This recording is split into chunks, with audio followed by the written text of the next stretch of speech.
The Broadway Show is your all-access pass to the biggest shows and stars of the Broadway stage and beyond. This is our 2025 Broadway Spring Preview.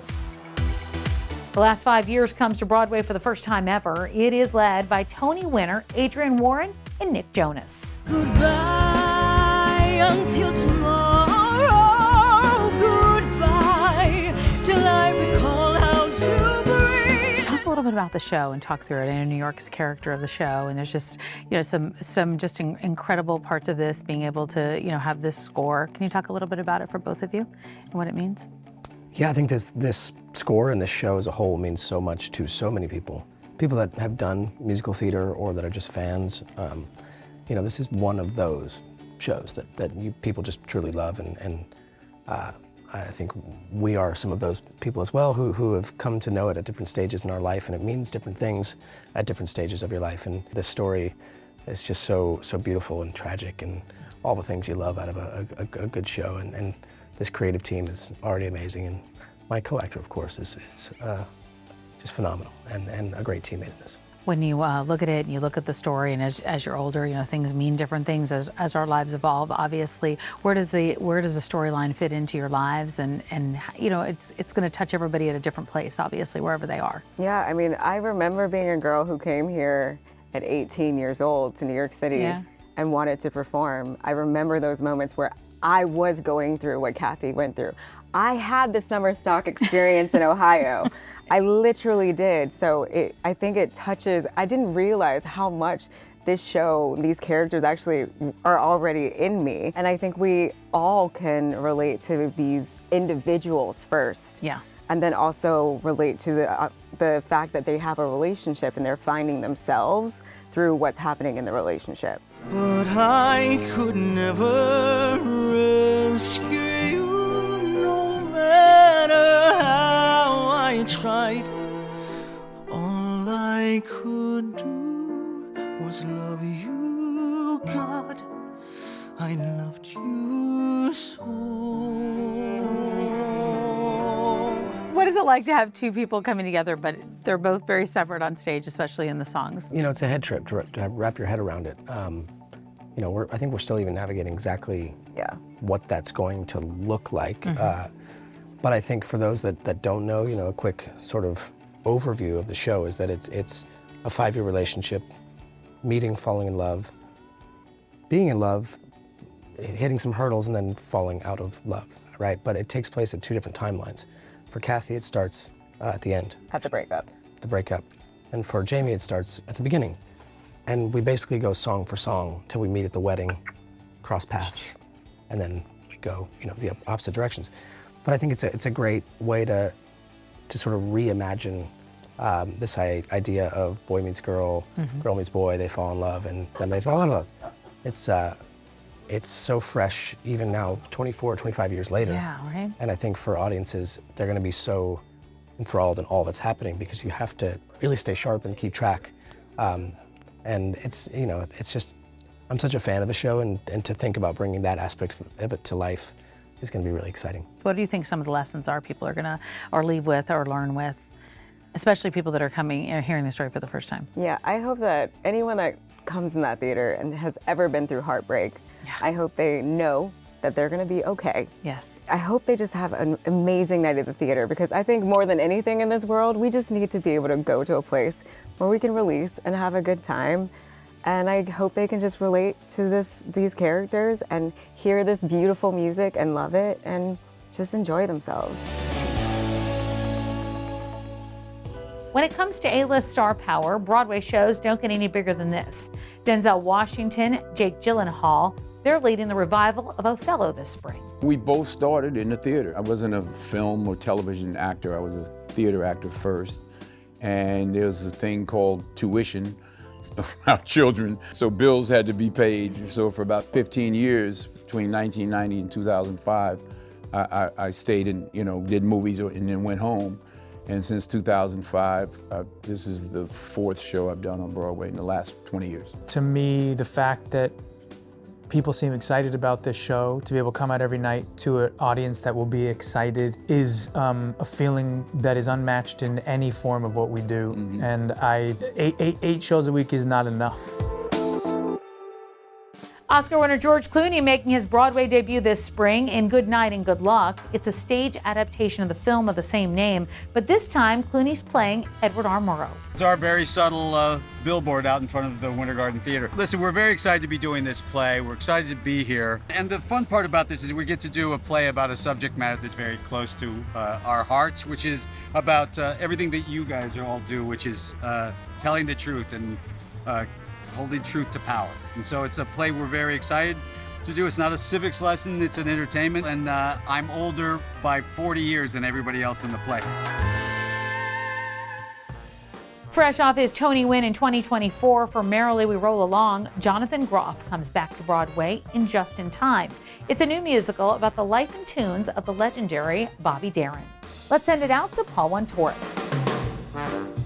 We're on the 9th floor of the Brill Building in this beautiful corner office. This is actually the office of John Gore, who is the chairman and CEO of John Gore Organization and owner of Broadway.com and the Broadway Show. This was once the office of Bobby Darin. Whoa. According to my sources, maybe 1963. I think he started TM Music, like a music company. Yes. And that's the year he got an Oscar nomination. Wow. Right? Yeah. So it was probably like a real height of his career moment, like overlooking Times Square. He's with Sandra Dee at that time. Yeah, I'm as sure well. she was in here. And we're just, a block from Circle and Square Theater. Wow. Where you're playing Bobby Darin every night. This is a real New Yorker, this guy. What's it like walking, the steps of a man like that? I know, it's interesting because Bobby Darin was this playboy crooner. Yeah. I'm, from Amish country, Pennsylvania. Like, in some ways, we couldn't be more opposite. And yet, from 7 years ago, when I started singing his music at the 92nd Street Y and this thing, I felt this kind of primal connection to him as a performer. And I think that what I connect to him most is this kind of passion and love for the audience and the need to perform. And then his music, I am fascinated. I mean, he came onto the scene with Splish Splash, which is kind of like a late 50s pop tune. And then he took a left turn and went kind of like Frank Sinatra and Sammy Davis were the decade before him. Yeah. So after getting that pop hit, he then went into standards with his album. But then many left turns. His career went down so many paths. Yes, and then it was by the time it was the late 60s, early 70s, he was into the whole folk scene. Yeah. And so I also really connected with his ambition of finding a connection to all of those different places musically. He really did it all. Someday, I don't know how, I hope she'll hear my plea. Some way, I don't know how, she'll bring her love to me. His life story is, wow. He died so young, 37. Yeah. It's very easy to look at the story in kind of sad terms. I don't know if that's what we're getting in your Broadway musical. What is it like digging into the story, and how do you look at his story? When we start the show at Circle in the Square, people are coming into a kind of immersive nightclub environment. When we start the show, I'm beginning as myself in 2025 with this audience right now in this theater. As we were developing the show, that felt like kind of the most essential way to start the piece because of his kind of superpower of being in the present moment. I think part of his ability as a performer to be so extremely present was because of kind of the most essential piece of his life story, which is he was born with a weak heart. Yeah. When he was 8 years old, he got rheumatic fever, had several bouts with that, and then overheard the doctor tell his mom he wouldn't make it past the age of 16. From 16 to 37, in his mind and in his heart, he was living on borrowed time. And so he had this ambition to make it as fast as he possibly could and to do as much as he possibly could before the clock ran out. And it was constantly at the front of his brain. Had essentially a kind of nervous breakdown in the middle of his 30s and got rid of everything in his life. And got a trailer and moved to Big Sur and had a kind of truly like spiritual awakening. There's like almost like too much to even fit into one evening. There's so much happening in his life story, but we try to address all the essential beats. I said a dream of us, so I don't have to dream alone. But we're really telling a story of joy, and right, it's a concert and it's a celebration. Exactly. I find it inspiring. What I hope and what I feel when I am inside of the material is this like deep, profound passion for life. Even to feel I'm taking drum lessons, I'm taking piano lessons, and to feel those like pathways in the brain grow and to feel that kind of expansion is so thrilling and makes me feel alive and makes me feel grateful to be alive.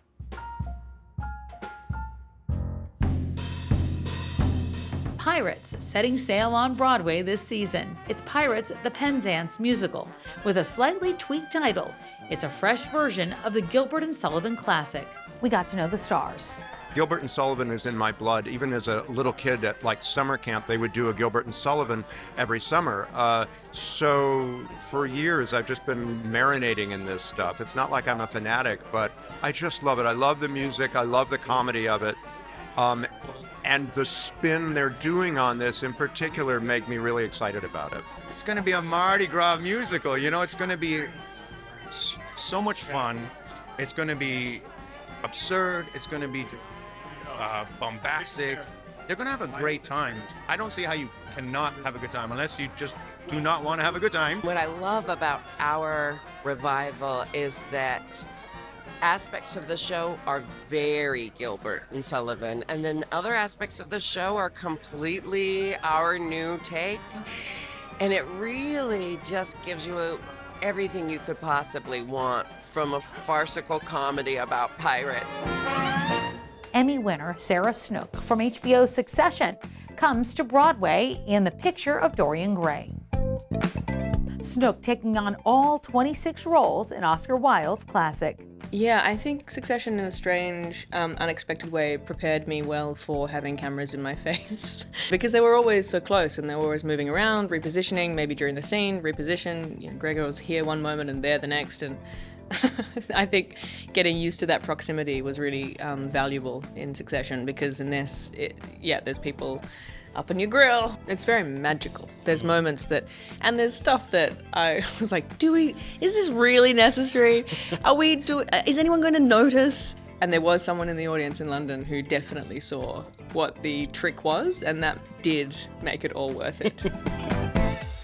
The cult favorite TV series smash on Broadway this spring. The long-awaited musical stars Robin Herder and Caroline Bowman. The main thing is we really lean into the comedy. As the series kind of leaned into the melodrama, it was kind of soap opera-y at times. We lean really heavy into the comedy of it. It's like a crazy comedy that almost turns farcical at times, and then things start to unravel before your eyes. It's a departure from the show in a positive way. The show was more of a drama on TV. Mm-hmm. This one, we're just bringing just absolute hilarity. Be prepared to laugh. There ain't never been another man in here. Jeremy Jordan comes back to Broadway this spring in the Broadway premiere of Floyd Collins at Lincoln Center. It's a story of a cave explorer who gets trapped underground in 1920s Kentucky, sparking the very first media circus. The stage is massive and expansive, but somehow the show itself is like, you know, it's like Floyd. He's trapped in a tiny crevice. And so I think it's really a cool juxtaposition of like this massive expanse, which obviously we will also see the world above. But the stage has to kind of do this and this at the same time. And that theater is so intimate, even though it's Broadway size. It's just how it's set out. It's gonna feel intimate, but also like incredibly expansive at the same time. I've been like really training, like kind of hardcore for this, because it's definitely a different style of singing than I've ever had to do. And I've been taking voice lessons, and I really like, I see the growth, and I'm just excited for people to experience that side of me and to know that I'm like I didn't just, get stunt cast in this. Like, I worked really hard, and I had to audition and callbacks and all that stuff, and yeah, I'm really proud of the work I've done, and I'm excited for my fans to see it. Dead Outlaw comes to life on Broadway from the creators of the band's Visit. It's a true story of a Wild West outlaw whose life got way more interesting after he died. Another blockbuster Broadway opening to tell you about. Tony-winning playwright Brandon Jacobs Jenkins is back with Purpose. The new play Purpose is directed by Felicia Rashad. The stars were out for opening night. I'm working with an ensemble of masters, and I am so grateful that they listen to anything I have to say. This is a writing genius, and the way that he has purposed his process with us in mind is more than any actor could ever hope or dream for. I mean, this is really an actor's show, and watching these actors night after night, like, adjust and learn and figure out how to play to the crowd has been like an incredible gift, an incredible honor. I feel great. I feel excited for the world to see it now. If you're saying to yourself, I gotta see that show, head over to Broadway.com now to grab some tickets. This is a Broadway show, and we're back in just a few. Broadway is about to get turned upside down. A Stranger Things prequel is on Broadway this spring. It takes place 24 years before the start of the smash Netflix hit. You can't see season 5 without seeing the show. It's just sort of the fact of the matter. If you want to enjoy yourself fully, it's time. Get out to the theater. Stranger Things star Sadie Singh makes her Broadway return in John Proctor is the Villain. It's a new comedy from playwright Kimberly Bellflower and Tony-winning director Danya Taymor. The play takes place in a high school in rural Georgia where the class is studying the Crucible. Make it work, now the fan is broken. Make it work. I'm running out of sweat. When something breaks, make it work instead. Make It Work. It's Real Women Have Curves, the new musical based on the play that inspired the hit HBO movie. Here's Beth Stevens with another edition of Building Broadway. Josefina Lopez's play premiered 35 years ago, and then the movie came out in 2002, and everybody loved this movie. Tell me about bringing that beloved story to the stage. I think what I want to believe we're doing is we kept what people loved of this story, and we're trying to view it again in a lens of today. This happened in the 80s. The play is taking place in the 80s, and we wanted it to be still relevant to what was happening in the 80s, make it resonate with what is happening today. And I feel like we found a nice hybrid of telling the story through today's lens. I think one of the fun challenges was how do we make it sing? Because as a play, I mean, it was a slice of life story where our main character spends a lot of time with these women in the factory, but it's not necessarily the most active journey in terms of plot, which as songwriters, we had to try to find ways to make the score feel alive. And so a lot of the adaptation was trying to find what that journey of the main character was so that we could activate her and have her sing, because we didn't want it to just be her kind of being reflective the whole time. As much as it was a challenge, it never felt like we were never going to be able to get through it. It always felt natural to find a sound for each character, to find their own voice, to find a way of them to communicate. And it's something that was so fun to make with the mother, the daughter, the other sister, the women in the factory, the community ones. Like every single thing just started falling into place so naturally with these women and with this story that it came together quite nicely. Once we realized it was like, oh my gosh, we've done so many songs so far. Yeah. Stitch by stitch, day in, day out, you'll never blink, face every doubt. You don't give in, you don't complain, you let Bandulce numb the pain. The story does have elements of cultural identity, obviously body image and body positivity, and also class. And as you said, dreams and pursuing dreams. How did you thread all of that through your story and make sure that it felt authentic to you? I think that the way we did it, it was like we need to approach them as human beings, showing people a little bit of the culture, things that they know, things that they don't know, things that they find through humor, that they find through family connections that everyone has. I think that was a challenge creating these songs because it was like finding a language that breaks those barriers. The vibrant sounds of Cuba coming alive on Broadway this spring. Buena Vista's Social Club is inspired by the iconic Cuban album from 1997. A new revival of David Mamet's Glengarry Glen Ross opens on Broadway this spring, and the cast is lights out.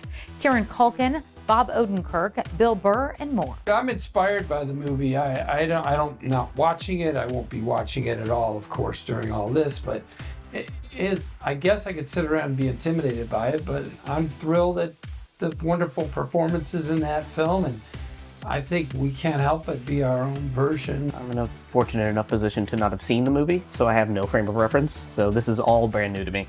So as far as I'm concerned, this is Shelley, this is Moss, this is that's it. A new musical comedy spy thriller is making mincemeat out of Broadway this spring. It's Operation Mincemeat, based on the real World War II secret mission to mislead the Nazis and win the war. For tickets and more, head over to Broadway.com. We'll be right back.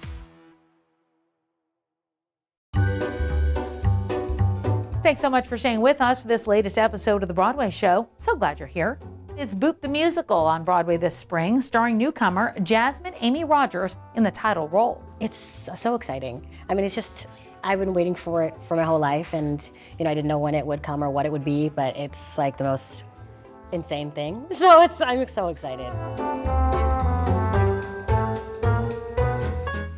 Old Friends is a great big Broadway show celebrating the life and music of Stephen Sondheim, and it features a knockout cast. You don't have to be a Sondheim fan and know this lyric and that lyric and da-da-da-da-da-da-da. It's total entertainment, and it has a great arc, so you're engaged the whole time. What an incredible blessing and joy it is to be able to sing so much of Steve's work on Broadway.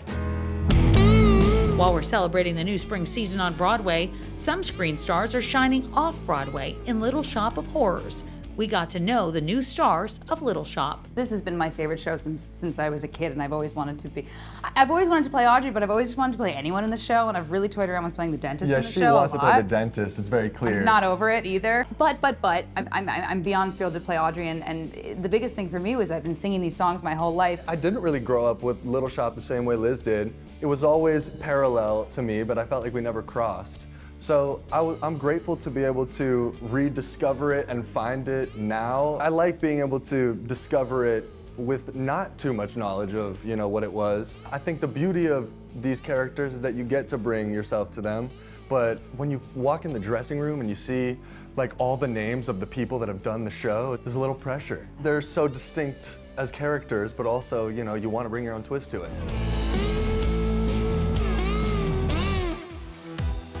Another stellar off-Broadway show that's got us buzzing is Vanya. It's a solo telling of Chekhov's masterpiece, Uncle Vanya, starring Olivier Award winner Andrew Scott. This is incredibly modern. There's no doubt that it's set in the present day. It's so funny and kind of ridiculous. So this idea of one person doing this whole show is ridiculous. Playing all the characters, you look at other things. You look at their attributes and how they might feel about the way they look or the way they are or what their history is. So you have to look at what are, in a way, you have to ignore what the surface stuff is and look at what's kind of underneath. And Chekhov is the master of that.